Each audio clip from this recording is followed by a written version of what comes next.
Hey guys, Nathan here from RunDNA and welcome to our YouTube platform. There was a bit of a debate around the office about which shoe we'd use for our first video, and we decided to review the ON CloudBoom Zone. We saw this one drop on ON's online website and thought it'd be a really good opportunity to jump on here and have a chat about the shoe because there's not a lot of information around it. We're really lucky to get gifted a pair of these on our recent trip to Zurich, where we headed over with 3 other run retailers to spend the week with On, having a chat to their team, how they research and develop footwear. And over there, they gifted us a pair, which is really cool to get some runs in over there. But I've also been using this quite a bit in my own training here in Adelaide. So I feel I can give you a bit of an idea of where this shoe sits. So let's get stuck in. So what is the CloudBoom Zone all about? On are pitching this as their interval speed day shoe. So when you want to run a bit quicker. We've seen this on a lot of the feet of the OAC On athletes, and they seem to have really good feedback. So we're really wondering when it was going to land, and seeing it pop up on the On website is really exciting. Been really cool to be gifted a pair while we're away, and how I've been using it is been a shoe that I've been using for my interval sessions during the week. I think it's really nice on the road, but I also think it's really good on some light trails and dirt, where we're doing a lot of training here in Adelaide on the Uni Loop. And it sort of holds up really well on that surface. I can also see a lot of people using this as a track workout shoe as well, just being a little bit lower profile, snappy feel. So yeah, it's a really nice addition to their lineup. Let's get stuck into some of the tech features. We're going to start with upper, midsole, and then talk about the outsole. All right, jumping up to the upper. When I first saw this shoe, the first shoe that it reminded me of was the CloudBoom 3 that On released a couple of years ago. This upper has a very similar appearance to me. It's a one-piece upper, so it's quite simple. They've got some nice little breathability zones through the midfoot and also through the forefoot, just to make it lightweight and breathable. But overall, it's quite simple, which is good. Around the heel collar, it's also quite minimal.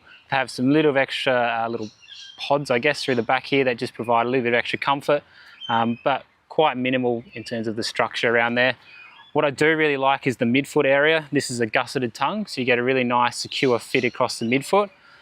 The tongue padding, I think they've really nailed as well. It's not too thick and it's not too thin. Sometimes with these sort of speed shoes, you don't want to over-engineer them and make them too padded up top, which adds extra weight. I feel like they've done the right amount of padding through there. The laces are also an interesting feature. These are textured, so I've had no troubles with them coming undone. And I feel like when I lace this up, I get a really nice hold across the midfoot, which is really good for a shoe like this when you're going to be running a bit quicker, you're going to be going quick around corners, taking the bends on the track, so you want to be held on top of that platform. And I think On have done a really good job with that one. All right, jumping down to the most exciting part of any shoe review, the midsole. So On are using their Helion HF foam, which is their most premium Peeper-based race foam. And this is a similar foam that we see in the CloudBoom Strike.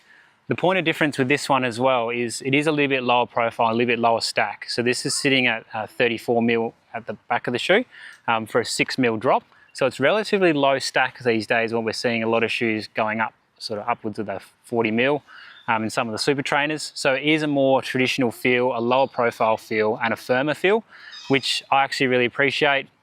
Where we do a lot of training here in Adelaide is on the dirt, and I feel like it's a nice complementing to that sort of terrain, that you get the softness, but it's also really snappy and responsive when you want to pick up the pace too.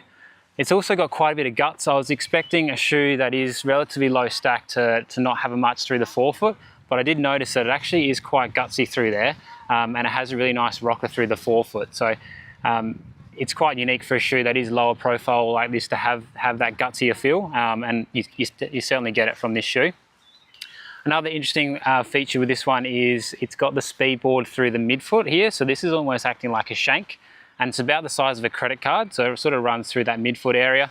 So you do have a little bit of stiffness, so it's not super flexible, but it's not super stiff like your super shoe, race shoe, like you see in the CloudBoom Strike.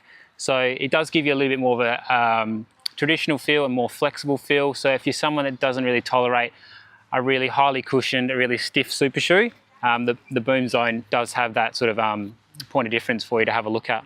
All right, jumping underneath the shoe to the outsole, and often an overlooked part of a race shoe or a speedier shoe is the outsole, but this is probably one of my favorite features. Couple reasons. One, it's got a really generous coverage through the forefoot, so it does provide that extra stiffness up front. It's also got a nice sort of crash pad area if you land a little bit further back. The main benefit I've found with this outsole is that it gives it really, really good durability. So I've done about 70 to 80 Ks in this shoe, mixture of sort of road, but predominantly on like the Uni Loop in Adelaide here, which is a light trail.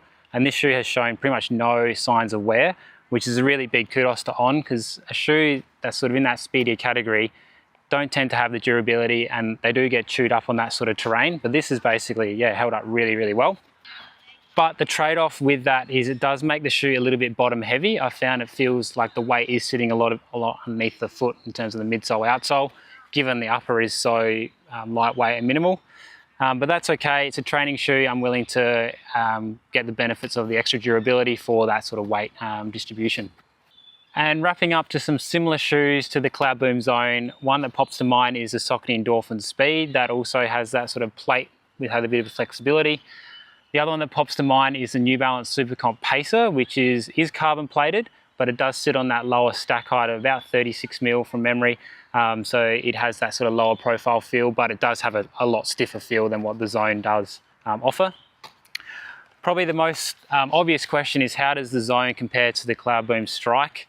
So this is going to design to complement the CloudBoom Strike. It is a bit lighter than what we're seeing with the Strike. This one sits at 232 grams for a men's 9.5, but it is less shoe on foot. Like, you are sitting on a lower profile shoe with less stack height versus you're up on that sort of 40 mil limit with the CloudBoom Strike. Underfoot, they do have quite a different feel. The Strike's definitely a softer, bouncier feel, so especially a bit more marathon specific, whereas the Zone's going to be that sort of shorter interval track workout training version, I guess you could put it. On have even called out at the back of this shoe here with the 99. This is 99% designed for training, 1% racing, whereas the CloudBoom Strike is your all-out racer. The interesting feature with the CloudBoom Strike as well, it does have that drop-in insole, which is obviously very unique to that shoe, and both of them feature very lightweight performance upper. There you have it, guys. There is our take on the On CloudBoom Zone. Now, unfortunately, this one will not be landing at any Run Specialty retailer stores in Australia, but if you do want to get your hands on it, jump onto the On Running website where they have stock available to purchase. Thanks so much for joining us for our first RunDNA video. If you've got any questions or comments about this shoe, feel free to drop them in the comments below. And if you're interested in seeing more content like this, feel free to subscribe to us. In the meantime, enjoy your running.